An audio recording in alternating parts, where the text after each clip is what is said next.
Bon, hey, je pense qu'on est live. Merci d'être là, tout le monde. Je vois déjà qu'il y a beaucoup de noms qui se joignent à nous. On a un invité spécial aujourd'hui, Jean-Patrice No. D'accord. Jean-Patrice, je vais te laisser te présenter. Donc, bonjour tout le monde. Bien content d'être là, Matt. C'est ça, aujourd'hui, je suis plus au niveau réseau agri-conseil. Fait que je suis consultant pour le réseau.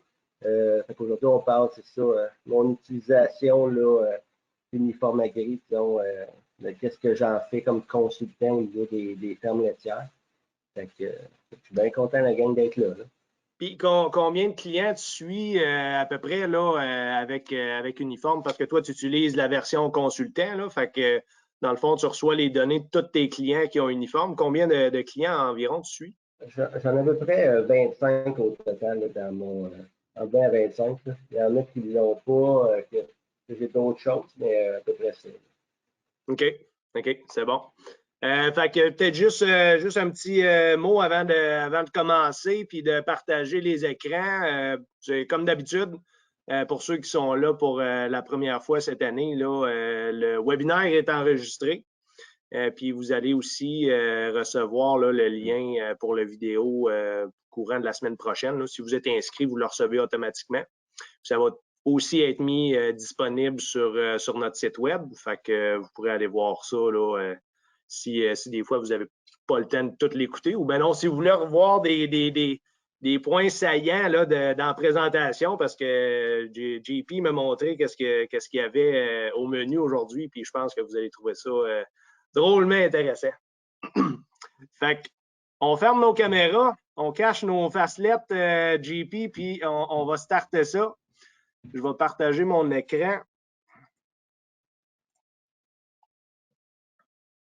Tu peux juste cliquer sur ton icône de caméra, Jean-Patrice. Ouais. Ça va. Attends, là. Ça va être tout beau, ouais. Est-ce que tu vois mon écran comme ça? Oui, ouais, c'est super. OK, parfait. Fait que peut-être juste faire l'introduction un peu, là, peut-être avec les technicalités là, de la version. Ce qu'on voit à l'écran, là, c'est la version consultant de Uniforme. Fait que vous allez voir, là, c'est très, très, très similaire. Puis en fait, c'est quasiment pareil, à part une section. Donc, le consultant va avoir accès vraiment à toutes les analyses que le producteur a chez eux. Mais en plus de ça, étant donné qu'il va suivre plus qu'un client, c'est qu'il va avoir un nouvel icône là, que vous voyez ici, là, qui est le tableau de bord consultant. Fait qu'avec le tableau de bord consultant, là, vous voyez, là, j'ai des troupeaux, là, des troupeaux fictifs là, que j'ai changé les noms, là, bien sûr. Mais ça va lui permettre d'avoir une vue d'ensemble sur tous ces troupeaux. Puis voir aussi là, les principaux indices là, avec les cibles qu'il a paramétrées pour ces troupeaux-là. Fait qu'on a vraiment une vue d'ensemble rapide. Puis l'autre chose aussi qui est importante, bien sûr, ben, c'est de mettre ces données-là à jour. Hein, on ne veut pas des données vieilles au-delà d'une semaine, c'est quasiment déjà trop tard.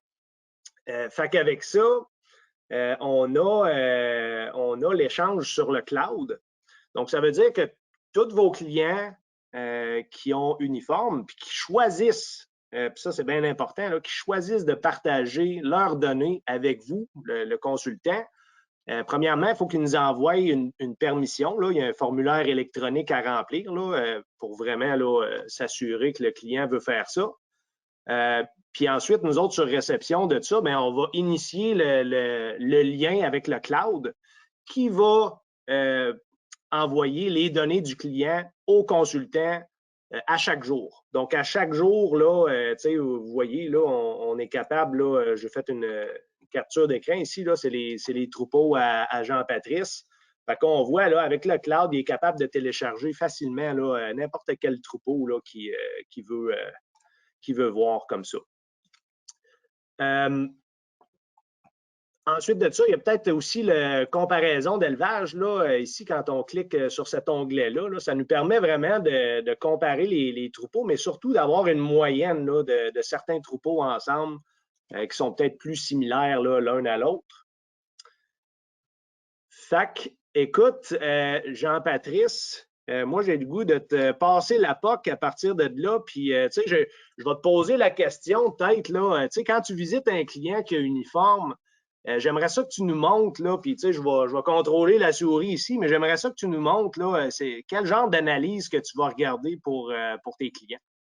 Oui, c'est bon. Ben, c'est ça, juste pour continuer sur ta licence, ben, c'est ça.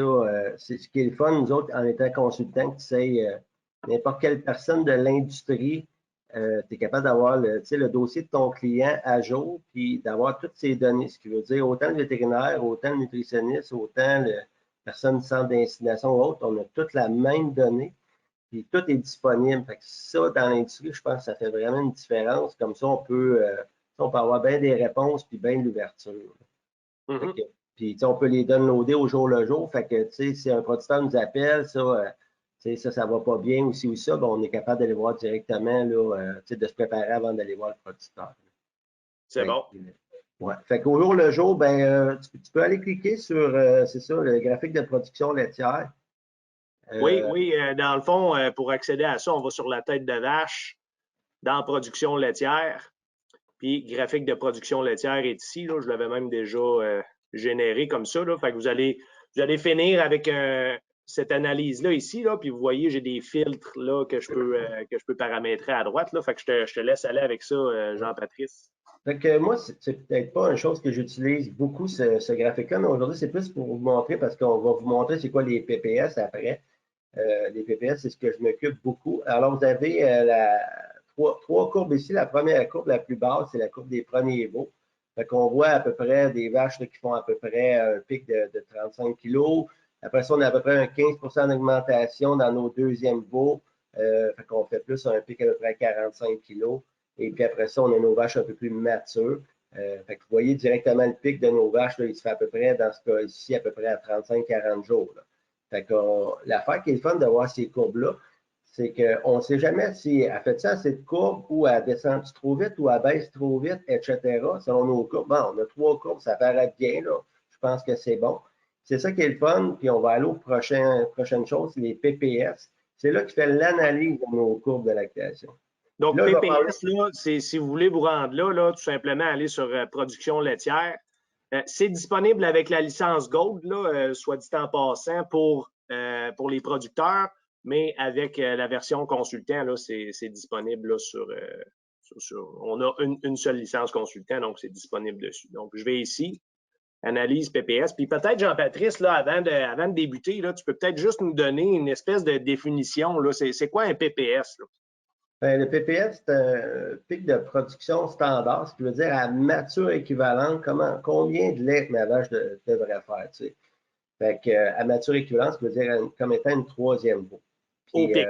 Au au pic. pic. Ouais. Fait que vous avez ici là, les quartiers, vous avez un 43,7 kg de moyenne ici, mais au pic, à mature équivalente, ça équivaut qu'elle ferait à peu près 54,8 kg à son pic. C'est ça la beauté de Uniforme Agri pour un nutritionniste, c'est que ça nous dit, OK, en début 0,60 jours, elle ferait 54,8, après ça, elle ferait 56, 54, 52. Fait que vous voyez, ça commence à baisser à la fin. Ça me donne une petite indication que ma fin, elle descend peut-être un petit peu abrupte. Fait que, mais c'est pas beaucoup, là. Il y a des troupeaux que c'est vraiment plus que ça. Donc, des fois, on peut dire, est-ce que mon changement, donc je suis en stabilisation libre, mon changement de groupe, est-ce qu'il s'est bien fait?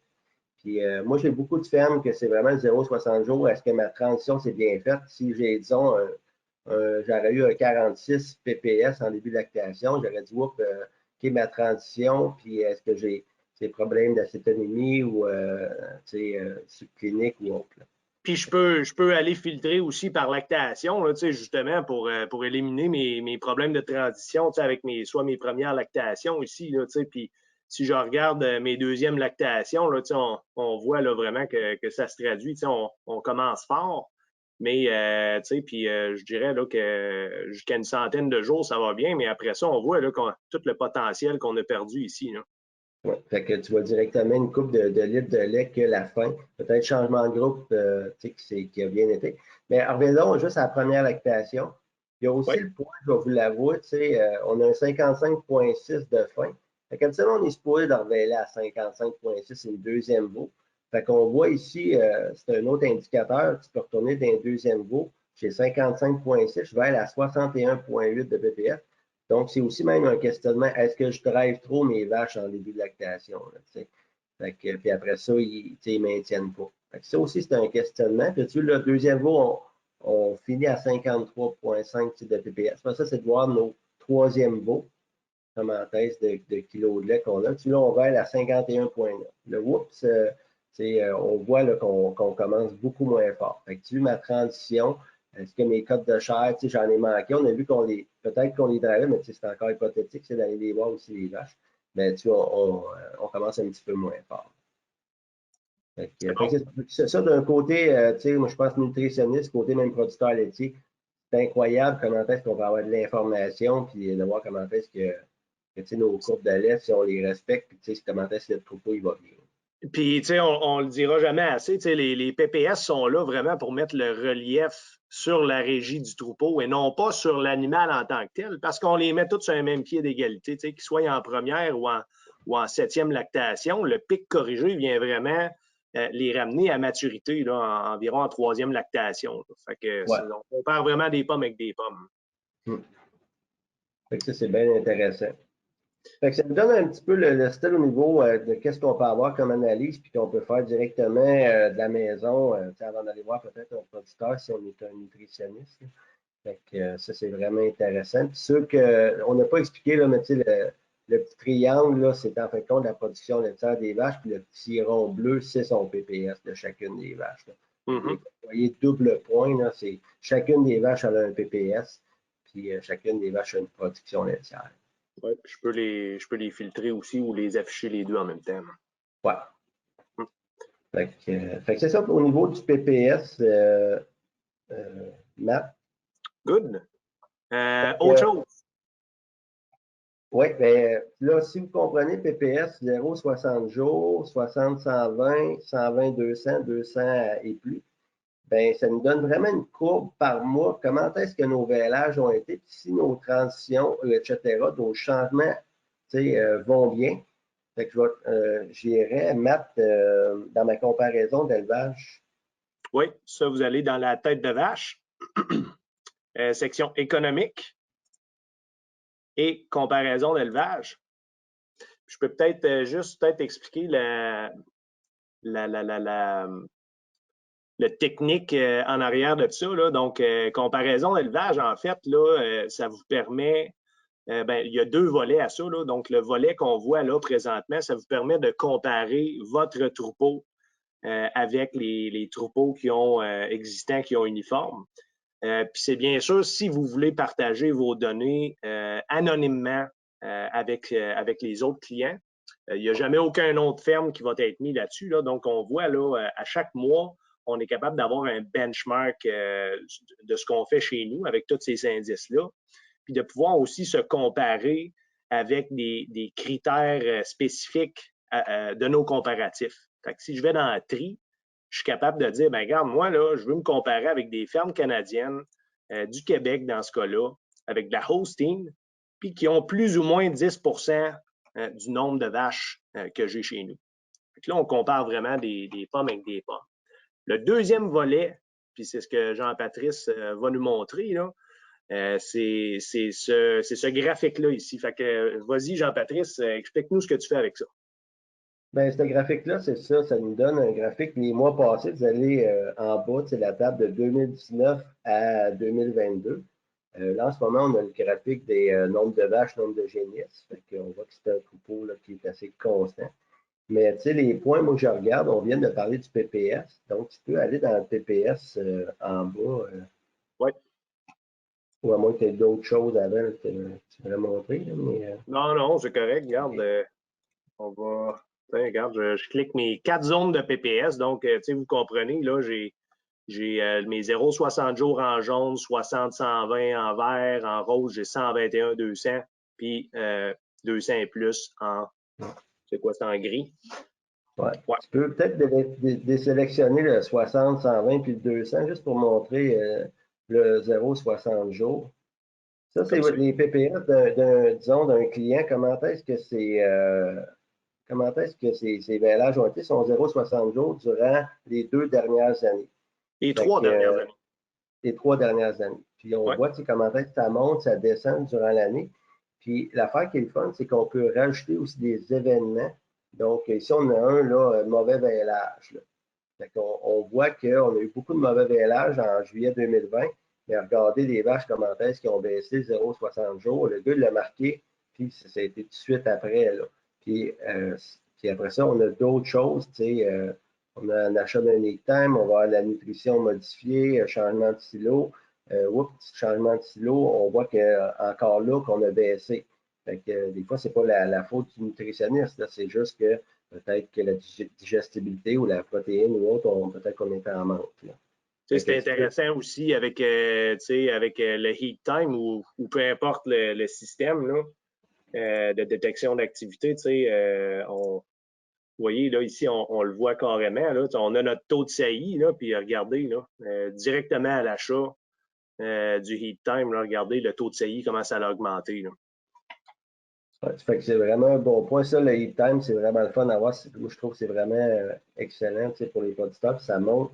C'est souvent le taux d'insémination, on réussit à avoir des standards de 66-68 au lieu d'un 55. Puis la moyenne, je vais vous l'avouer, c'est à peu près 48 là, le taux d'insémination.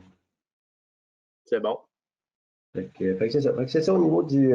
Tu peux revenir au PPS. On va remettre chacun des points.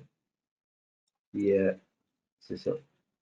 Vous avez votre début, votre milieu, votre fin. Fait que le jaune, c'est notre début vraiment lactation. Puis les autres lignes, c'est le 60, 120, 120, 200 jours, puis 200 jours et plus. C'est là qu'on voit, tu sais, des fois, comme le 200 jours et plus, c'est vraiment notre brun. Ben, OK, qu'est-ce qui arrive, celui-là? Est-ce qu'il va bien? Est-ce qu'il descend tout? Puis à la fin, les 4 lignes devraient toujours rester identiques ensemble et non être dissociées, puis être le plus haut possible. C'est là qu'on voit comment est-ce que le troupeau y va. Oui. Puis on a eu une influence ici, je pense, là, avec un changement de silo. Là, on voit vraiment que ça drop immédiatement là, après ça. Là. C'est ça. Puis c'est là qu'un nutritionniste peut se référer directement et dire oups, ah, OK, j'ai vu le changement, qu'est-ce qui est arrivé. Puis après ça, on peut prendre des décisions futures là-dessus. Là. Ouais, non, super belle option, tu sais, au lieu d'écrire ça sur un calendrier dans le bureau, puis de jeter le calendrier à la fin de l'année, ou bien, tu sais, vraiment, tu sais, on vient inscrire dans le fond, là, les événements qui sont majeurs, là, tu sais, sur votre ferme, qui risquent d'influencer des choses. Tu sais, c'est sûr qu'on n'ira pas écrire des événements anodins, mais tu sais, des choses qui sont un peu plus majeures. Après ça, on peut faire des corrélations avec les différents indices là, dans l'uniforme. Oui, puis ces courbes-là sont le fun parce qu'ils ne tiennent pas compte, ils vont tenir compte de chacune des vaches. Puis même si le troupeau avance en lait parce qu'il n'y a pas de vélage, ben, le PPS, lui, il ne bougera pas. Fait que des fois, le gars, il dit que j'ai perdu 2 kilos de lait dans le dernier mois. Oui, mais c'est pas parce que tes vaches ne vont pas bien, c'est juste que tu n'as pas eu de vélage. Puis tes vaches, overall, ils étaient plus avancés en lait. Ça, c'est un autre bon point pour côté nutritionnel. C'est bon. Excellent. Autre super bonne chose que j'aime au niveau des analyses pour nutrition, on peut aller à la tête de vache puis aller voir protéines urée. Je ne sais pas si on va rester dans ce troupeau-là. Je vais juste changer mon troupeau parce que ce troupeau-là, c'est pas un. Ce troupeau-là, il ne l'a pas dans ses données. Donc, je vais juste mettre ça. Oups. Bon, je viens de le fermer en plus. Désolé. Il n'y a pas de problème.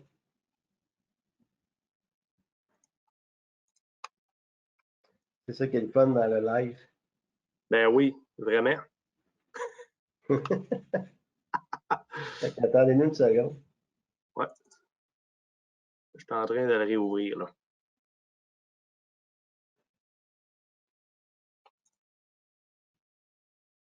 Donc, là, je me rends compte qu'il est sur mon autre écran. Fait qu'on va mettre ça ici. Puis on va déplacer ça comme ça. Bon. Excellent. OK. Fait que ça, ce troupeau-là, vraiment, là, il y a les données d'urée sur son contrôle laitier. Puis je pense que tu voulais que j'aille dans la tête de vache. Production laitière. Fait que, analyse contrôle laitier. Fait que chacun des producteurs, quand tu es un nutritionniste, ce qui est le fun, tu vois, on a une analyse ici de contrôle, on a l'urée, les taux cellulaires, on peut voir directement les vaches là, c'est ça même, qui pourraient être directement en acidose ou en acétonémie. Puis tu peux aller dans le graphique maintenant, Matt. Bouton en bas ici. Fait que je clique sur graphique. Puis urée, protéine. Pour un nutritionniste, l'affaire qui est le fun, c'est je trouve beaucoup ce graphique-là. En bas, on a l'urée. Fait que l'urée, souvent, au niveau des vaches, on cherche plus un 10 à 11, 12 dans le cercle vert qui est vraiment super bon. Et puis, on a à notre gauche complètement, on a la protéine. C'est là qu'on voit directement si notre troupeau il est bien balancé. Fait que dans le cas qu'on voit ce troupeau-là, on a vraiment beaucoup de points de vaches à droite qui ont une urée à 15, 16, 17, 18 Puis on peut même aller sélectionner nos vaches par quartier encore. Fait que Matt, si tu veux enlever les vaches plus avancées en lait, on pourrait mettre le 0, disons 0 120 jours, disons.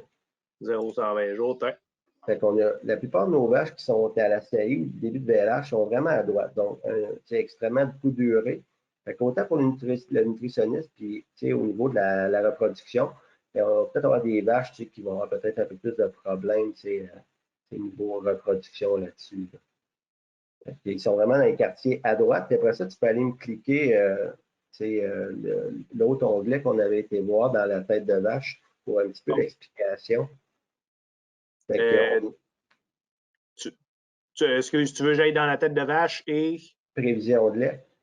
Oui, OK. Prévision de lait. Analyse rapport. Puis analyse d'urée. Analyse d'urée. Ouais, Fait que si vous avez vos quartiers, la même affaire, tantôt, si vous vous souvenez, la plupart de nos vaches étaient vraiment à droite, en bas et du côté droit. Donc, on parle vraiment d'un excès de protéines, puis quand on était vraiment en bas à droite, d'un déficit énergétique au niveau de nos vaches. Fait que c'est là que, tu sais, on voit, tu sais, est-ce que, l'absorption, est-ce que les vaches mangent assez de kilos de matière sèche ou autre? Ben, on peut vraiment les voir. Tu peux revenir à l'analyse contrôle laitier. Ben, nos vaches étaient vraiment plus côté droit ici. Fait que pour un nutritionniste, ça, c'est vraiment intéressant. Des fois, ça explique aussi, pourquoi que la vache elle a tombé, elle était gestante ou elle a un kiss ou autre, ben, ça donne vraiment une belle définition là-dessus. C'est bon. Autre chose que tu veux nous montrer? Oui, on pourrait aller dans le budget prévisionnel. Un autre bon point au niveau, ça c'est plus au niveau des producteurs, qu'est-ce que je regarde beaucoup, économique, budget prévisionnel. Fait que, puis tu peux aller après. Ouais, OK, c'est bon. Fait qu'on a notre budget, combien de lait ici? Fait que vous avez le mois d'avril 2022, mai 2022, juin, juillet, août. Ça va être quoi notre future production au niveau de notre troupeau? Là, tu sais, pour la plupart des producteurs, là, c'est hyper important, surtout comme là, qui donne une journée au mois de mars puis au mois d'avril. Est-ce que je suis capable de le faire, disons, là?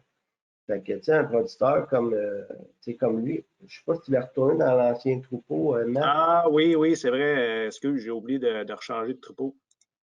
Désolé. Direct site. Je retourne à la même place. Excellent. Bon, là, ça pense que c'est un plus gros troupeau. Mon erreur. C'est un troupeau qui, vous avez la production de kilogrammes de lait. C'est un troupeau qui a un quota, disons, de 10 000 litres de lait. Fait qu'on voit pour le mois d'avril qu'il va faire 11 000 litres, ce qui est vraiment super. Lui, son quota, il est à peu près, c'est ça, à 10 000 litres. Puis on voit qu'après ça, ça baisse. Tu sais, j'ai un mois de juillet à 9 700, puis, tu sais, 9 700 encore, 8 700, ça veut dire que je ne ferai pas mon quota au mois de septembre. Ça, c'est le fun pour un producteur de savoir où est-ce que je m'en vais. Puis surtout que on va changer un jour de moins 30 jours à moins 15 jours le quota. Bien, certaines personnes se doivent vraiment de le savoir à ce niveau-là, s'ils doivent acheter des vaches ou s'il y a d'autres choses. Puis cette production-là, on peut la changer directement. Si le gars augmente en lait, on peut changer les paramètres au niveau de la production.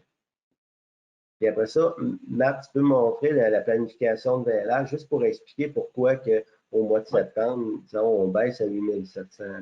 Donc, je vais dans tête de vache. Je vais dans fertilité, planning VLH. Puis on va se le mettre visuel là, avec l'onglet graphique ici. Là.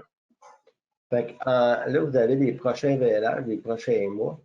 Puis on voit en bleu directement les vaches qui vont vêler puis les prochaines tares. Fait qu'on voit au mois de mars qu'on a beaucoup de vêlage. Cette personne-là, c'est une grosse ferme, là. Il va y avoir à peu près 47 vêlages. Mais après ça, le mois de mai, on n'a vraiment pas beaucoup de vêlage, juin, juillet. Puis on voyait que c'est vraiment le mois de septembre. Pourtant, tu dis crime, septembre, je serais supposé d'être vraiment over en lait parce que j'ai eu beaucoup de vêlage au mois d'août. Mais non, mois de mai, juin, juillet, on a eu beaucoup moins de vêlage, puis on a beaucoup de tarissements au mois de août, septembre, qui vont être des tarissements au mois de juin, juillet. Donc, c'est pour ça que ça fait que dans notre courbe de lait, là, on baisse vraiment beaucoup au mois de septembre à 8500, mettez 8800 litres. Là. Une corrélation directe entre les deux. Là. Ben oui. Ouais. Fait que ça, c'est un bon point, moi, je trouve, qui est super gros, important. Fait que, tu sais, des fois, dans les saillies, des fois, c'est de repenser de peut-être mettre des tares qui vont revenir au mois de mai 2023 ou juin, ou, tu sais, si le gars ne fait pas son quota, ben, c'est peut-être achat de vaches là, dans le cas là-dessus. Des vaches qui viendront au mois de mai. C'est bon. C'est bon. Excellent. Ben, là, on pourrait passer côté fertilité, Matt. Vraiment pour notre nouveau monde, consultant autant vétérinaire, autant centre d'insémination. Fertilité, c'est vraiment intéressant là, pour autant là, avoir nos données de fertilité. Dans une forme agri, tu as tout. Tu as le taux de gestation, tu as le taux d'insémination, tu as le taux de conception. Fait que le taux de gestation, vous l'avez ici dans le bas à 19,8. Fait que 19,8, ça met à peu près un troupeau là, dans le 60-65 rang centile. Puis on a un 63 de taux d'insémination pour le troupeau. Fait que ça, c'est pour les 4 derniers mois. On regarde un petit peu comment est-ce que ça l'a collé.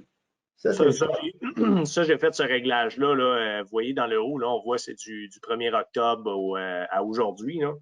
Vous pouvez changer ça dans propriété. En allant dans le taux d'insémination, gestation, là, vous allez changer les dates ici. Ouais, fait que moi, j'aime bien ça avoir les 4 derniers mois. Comme ça me dit directement comment colle mon troupeau. Fait qu'en sachant ça, je vais tout le temps cliquer, moi, à taux de conception. Puis, dans le taux de conception, tu peux aller retourner à nombre d'insémination. Ça me dit directement, j'ai 34,7 de taux de conception. Puis là, je regarde, ma première CI, j'ai seulement 27,3 Fait que je suis vraiment en bas, disons, si je dois avoir une moyenne, je devrais ça au minimum avoir 35 de taux de conception, si c'est pas plus que ça. Fait qu'on a un problème à la première série pour ce troupeau-là. Puis tantôt, on a regardé pour l'année si c'est encore global. Là, il y a plus, c'est tout le temps pas mal dans ces eaux-là. Là. Puis après ça, on voit que deuxième, troisième, c'est un troupeau qui colle super bien. Fait que première, c'est tout ça. Fait que c'est ça qui est le fun pour un consultant, je dirais autant vétérinaire ou génétique. Ben, tu l'as ton nombre de CI, on peut l'avoir par lactation. Fait qu'on peut aller cliquer dans le bas à grouper par. C'est toujours là, par lactation. Comme ça. Fait qu'on voit que nos premiers veaux collent super bien, 40,8. Nos deuxièmes, on baisse vraiment, on est seulement 30,9. Fait qu'on voit que nos deuxièmes veaux, même tantôt, on voyait que nos deuxièmes veaux, ils faisaient beaucoup de lait, ben c'est dessus une explication. Là, troisième veau, je tombe à 28,3. Il faudrait au moins qu'on ait un minimum un 35 là, au niveau de nos deuxièmes veaux. Puis après ça, ça colle correct. Fait que, tu vois, on a certains questionnements à se poser là-dessus. Puis après ça, on peut descendre encore plus bas, maths groupé par. Fait que vous l'avez par lactation. On peut l'avoir par inséminateur. C'est ça, c'est un autre bel exemple. Mais tu peux regarder, OK, est-ce que j'insémine bien? Est-ce que c'est une personne directement là, qui peut avoir une influence là-dessus? Fait que faut quand même que la personne ait plusieurs inséminations. C'était seulement 0 sur 2. Je pense qu'on ne peut pas vraiment le compter là-dessus. Là. Il y aurait peut-être, c'est ça, 1010 là, que 0 sur 12, que je me poserais peut-être la question, mais c'est encore pas beaucoup de données là-dessus directement. Donc après ça, comme autre point, on peut avoir aussi par taureau d'insémination. Ça aussi, c'est bien intéressant. On peut regarder nos taureaux directement, voir les taureaux qui ont collé le plus et les taureaux qui ont collé moins. Puis encore là, il faut faire attention. Où est-ce que le taureau il a été mis? Parce que tantôt, on voyait que notre première insémination ne fonctionne pas. Fait que des fois, si le taureau, comme là, on a un bel exemple, rétro-look, qui n'a pas trop collé, ben, on peut même aller cliquer sur le 2 ou sur le 17, puis on va savoir directement à quelle période il y a un jour de lait. Ça, c'est les premières inséminations. Puis regarde, tu peux cliquer sur le 17. On a encore ici, c'est pas mal première, c'est ça, première, même deuxième initiation, puis il y en a un petit peu plus tard. Tu vois que c'est un petit peu plus bas à ce niveau-là. Fait que là, après ça, on peut regarder après ça plus tard, vraiment notre première insinuation, qu'est-ce qu'elle fait. Fait que tu as haut d'insinuation, on peut aller après ça aux autres choses. Signe de chaleur. Fait que ça, c'est un que j'utilise beaucoup. Ça, c'est avec les vétérinaires, voir est-ce que nos programmes d'insémination fonctionnent bien. Fait que plus tu vois la détection de l'activité, celui le plus bon, on est à 40 Fait que, on voit que c'est quand même une bonne partie d'insémination. On voit que ça colle très bien. Et puis, sa moyenne est à 34,7. Les autres choses qu'il fait, tu vois, une lutalyse. Lutalyse, chez eux, c'est seulement 22 Fait qu'avec le vétérinaire, ben, moi, je pense qu'il y aurait peut-être une discussion, voir, OK, shot de lutalyse seulement, est-ce que c'est bon? Pas sûr. Peut-être qu'on devrait finir là, notre 7-2-1 ou faire un double upsync, parce qu'ils ont l'air quand même à bien marcher. Ça, c'est une bonne analyse que vous pouvez faire là-dessus. Puis on peut aller plus loin dans notre analyse parce que là, Matt, on parlait que notre première insémination ne fonctionne pas.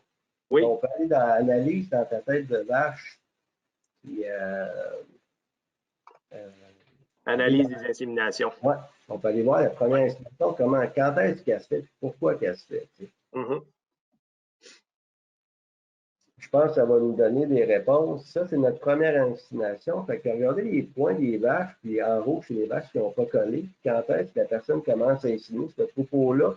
La période d'attente volontaire est supposée être à 60 jours, 62 jours. Oui, la ligne bleue. Il commence à 30 jours à inséminer ses vaches. Fait que, tu sais, des fois, on est confronté en tant que consultant, on dit, ben, oh, tel taureau, il n'a pas collé, ou ça, c'est arrivé. Ben, dans ce cas-ci, on a une belle réponse que la vache inséminée à 30 jours, c'est rare que le cycle est vraiment starté et que ça va super bien. Fait que, dans un cas comme ça, moi, je parlerais vraiment au producteur de respecter la période d'attente volontaire, au moins peut-être 45 ou en haut de 50 jours pour commencer sa première insémination. Je pense que ça aiderait vraiment, je pense que c'est ça qui aiderait vraiment au niveau de son troupeau, puis je pense que ça collerait très, très bien. C'est bon, c'est bon. On a une question de... Attends un petit peu, j'essaie de... Vincent Lamonde, pourquoi sur mon tableau, mon taux de conception est à 0 ben ça, Vincent, il faudrait vraiment qu'on regarde plus en détail. C'est peut-être un paramètre qui est mal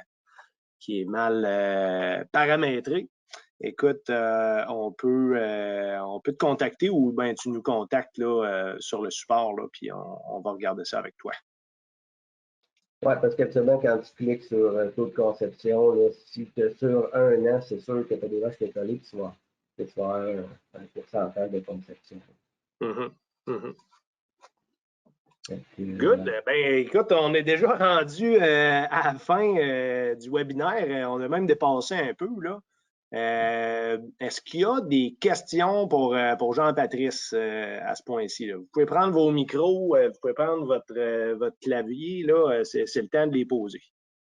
Oui, puis j'ai été quand même vite, là, on avait seulement une demi-heure, fait que c'est ça que j'avais dit à Matt, prépare les choses. C'est ça, pas mal niveau consultant. Il y a beaucoup d'autres choses encore dans le logiciel. Mais aujourd'hui, je pense qu'on vous laisse toucher peut-être plus production, fertilité, puis après ça, il y a encore d'autres choses côté santé animale et autres qu'on peut faire à ce niveau-là. C'est bon. Non, écoute, je ne vois pas de questions, JP, fait que je pense qu'on va clore ça là. Écoute, merci énormément pour ton temps. Puis comme je disais au départ, là, l'enregistrement est fait là, du webinaire. Donc, si vous voulez revoir vraiment toutes les analyses là, qu'on a passées avec Jean-Patrice, là, avec ses explications, ben, vous allez recevoir l'enregistrement par courriel ou ça va être sur notre site web aussi. Là. Fait que n'hésitez pas. Là, puis, sinon, vous avez le numéro du support. Là, si vous avez besoin d'aide, n'hésitez pas non plus. Excellent. Jean-Patrice, merci encore. Et on reste en contact. Ben, super. Ben, merci à tout le monde. Merci. Bye-bye.